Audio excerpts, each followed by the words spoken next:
আসসালামু আলাইকুম ভিউয়ার্স, আজকে আম্মু রান্না করবে কই মাছ। কই মাছ যেমন রান্না করলে মজা হয়, কই মাছ কিন্তু ফ্রাই করলে অনেক বেশি মজা হয়। তবে আমার গোটা ফ্রাই করা কই মাছই বেশি ভাল লাগে। আপনাদের কার কোনটা ভাল লাগে অবশ্যই কমেন্ট করে বলবেন কিন্তু। তো কই মাছ রান্না করার জন্য প্রথমে একটি ডেকচি নিয়ে নিব। ডেকচিতে তেল গরম করে নিব। তেল গরম হয়ে গেলে সেখানে দিয়ে দিব বেশ কিছু পরিমাণ পেঁয়াজ কুচি। পেঁয়াজগুলোকে ভালো করে তেলের সাথে নেড়ে চেড়ে পেঁয়াজগুলোকে হালকা নরম করে নিব, যাতে পেঁয়াজের কাঁচা গন্ধটা দূর হয়ে যায়। পেঁয়াজগুলো সামান্য নরম হয়ে আসলে সেখানে দিয়ে দিব মরিচ বাটা। মরিচ আর পেঁয়াজকে ভালো করে তেলের সাথে কষিয়ে নিতে হবে, যাতে মরিচের কাঁচা গন্ধটা সহ দূর হয়ে যায়। অন্যান্য মাছে সচরাচর মশলা দেওয়া হয় না, তবে এই কই মাছের মধ্যে আম্মু সামান্য পরিমাণ আদা বাটা রসুন বাটা দিয়ে থাকে। কেন দিয়ে থাকে আমি জানি না, তবে আমার আম্মু প্রায় সময় দেয়, তাই আপনাদেরকে দেখাচ্ছি।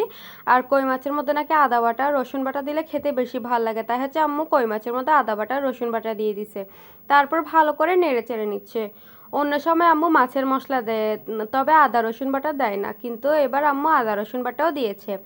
আদা রসুন বাটা দিয়ে ভালো করে নেড়েচে এটার কাঁচা গন্ধটা দূর করে নিয়েছে। দেখেন একদম তেলটা বেশি উঠেছে, একদম কাঁচা গন্ধ দূর হয়ে গেছে, ভালো করে কষিয়ে গিয়েছে। ভালো করে তেলের সাথে কষিয়ে নিয়ে তারপর সেখানে দিয়ে দিবে পানি। পানিগুলো দিয়ে ভালো করে নেড়েচেড়ে ঢাকনা দিয়ে দিবে, যাতে পানিগুলো ভালো করে কষে যায় আর বলক চলে আসে। কিছুক্ষণ পর ঢাকনা খুলে চেক করে নিচ্ছিল, একদম পারফেক্টলি কষে গেছে। দেখুন উপর দিয়ে তেল কিভাবে ভেসে উঠেছে।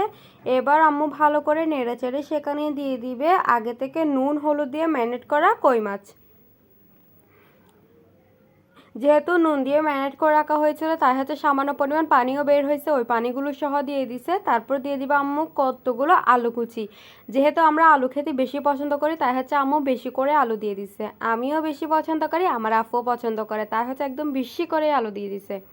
তারপর আলু আর কই মাছগুলোকে ভালো করে নেড়ে ছেড়ে এভাবে কষিয়ে নিবে। এতে কিন্তু মাছের টেস্ট দ্বিগুণ বেড়ে যাবে। মাছগুলোকে আগে কষিয়ে নিলে কিন্তু খেতে অনেক বেশি ভালো লাগে। তারপর ঢাকনা খুলে যখন মাছগুলো কষে যাবে, তখন ঝোলের জন্য দিয়ে দিবে পরিমাণ মতো পানি।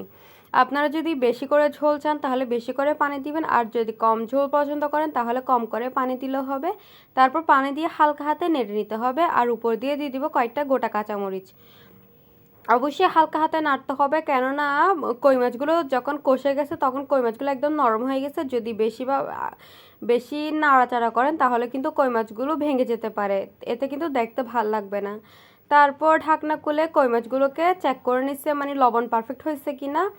লবণ পারফেক্ট মনে হয়েছে, তাই আম্মু উপর থেকে এবার ধনেপাতা কুচি ছিটিয়ে দিচ্ছে। একদম ফ্রেশ ধনেপাতা কুচি ছিটিয়ে দিলে কিন্তু খেতে অনেক বেশি ভাল লাগে। এই তো রেডি আমাদের রেসিপি। আল্লাহ হাফেজ।